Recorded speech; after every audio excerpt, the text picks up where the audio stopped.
Kopi dulu, Lur. Selamat datang di Mata Militer Ngapa, tempatnya info dunia dan Indonesia. Dan yang panas-panas tentang militer. Belakangan muncul pertanyaan menarik di kalangan pengamat pertahanan.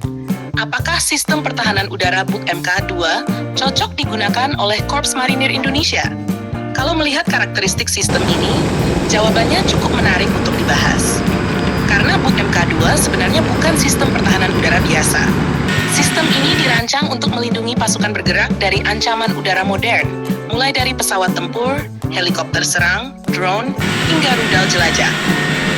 Buk MK2 merupakan pengembangan dari keluarga Buk buatan Rusia yang sudah digunakan oleh berbagai negara. Sistem ini berada di kategori pertahanan udara jarak menengah.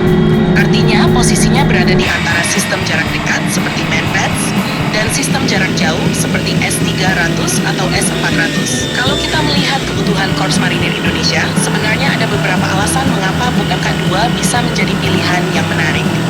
Pertama adalah mobilitas. Korps Marinir memiliki karakter operasi yang berbeda dengan satuan pertahanan udara yang menjaga wilayah secara permanen. Marinir harus mampu bergerak cepat dari satu lokasi ke lokasi lain, termasuk saat operasi pendaratan amfibi.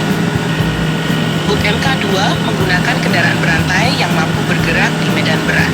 Kendaraan ini dapat melintasi tanah lunak, lumpur, pasir, dan berbagai kondisi medan yang sulit.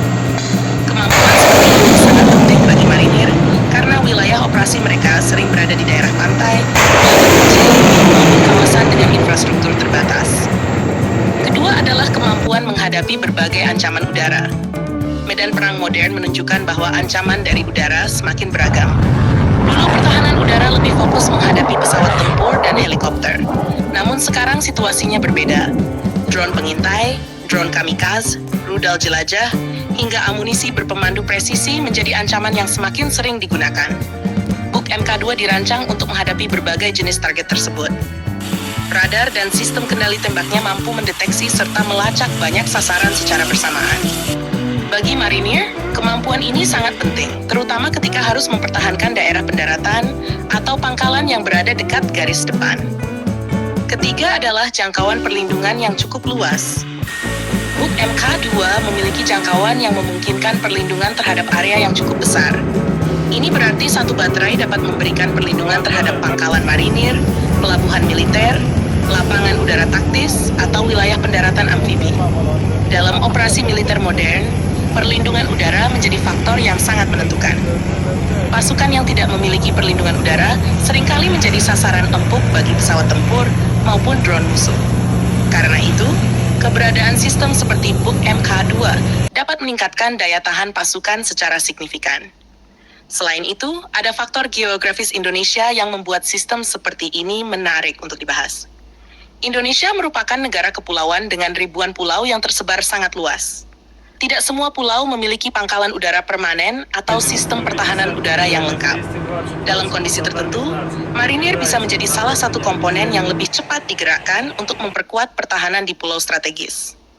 Jika membawa sistem pertahanan udara bergerak seperti Buk MK2, maka perlindungan terhadap wilayah tersebut bisa ditingkatkan dengan cepat.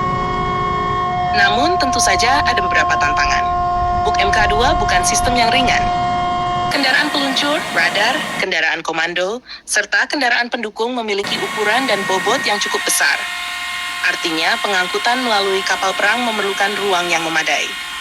Indonesia memang memiliki kapal pendarat yang mampu membawa kendaraan berat, tetapi tetap diperlukan perencanaan logistik yang matang.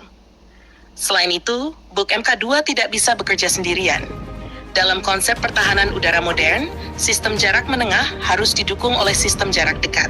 Jika hanya mengandalkan Buk MK2, maka masih ada celah yang dapat dimanfaatkan oleh drone kecil atau ancaman yang terbang sangat rendah. Karena itu, idealnya Buk MK2 dipadukan dengan sistem pertahanan udara jarak pendek. Dengan konsep pertahanan berlapis, peluang keberhasilan menghadapi serangan udara akan jauh lebih besar. Ada juga faktor integrasi. Sistem pertahanan udara modern tidak hanya bergantung pada rudal. Radar, jaringan data, pusat komando, dan sistem komunikasi memiliki peran yang sama pentingnya. Jika Buk MK2 dapat terhubung dengan radar pengawas jarak jauh dan jaringan komando nasional, maka efektivitasnya akan meningkat secara signifikan.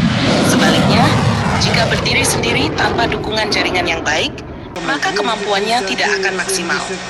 Bila kita melihat berbagai dalam peperangan modern, kekuatan udara bukan lagi satu-satunya faktor penentu kemenangan. Jet tempur paling canggih sekalipun akan menghadapi risiko besar apabila pangkalannya menjadi sasaran rudal jarak jauh. Kapal perang modern yang dilengkapi teknologi mutakhir juga tidak kebal terhadap ancaman drone kamikaze maupun rudal jelajah. Bahkan pasukan darat yang memiliki persenjataan lengkap dapat mengalami kerugian serius apabila tidak didukung sistem pertahanan udara yang memadai. Karena itulah banyak negara saat ini berlomba membangun pertahanan udara berlapis untuk melindungi aset strategis mereka. Mulai dari pangkalan militer, pelabuhan, pusat komando, hingga pasukan yang sedang bergerak di medan operasi. Apabila di masa depan Korps Marinir Indonesia mengoperasikan sistem pertahanan udara sekelas Buk MK2, maka kemampuan perlindungan terhadap ancaman udara berpotensi meningkat secara signifikan.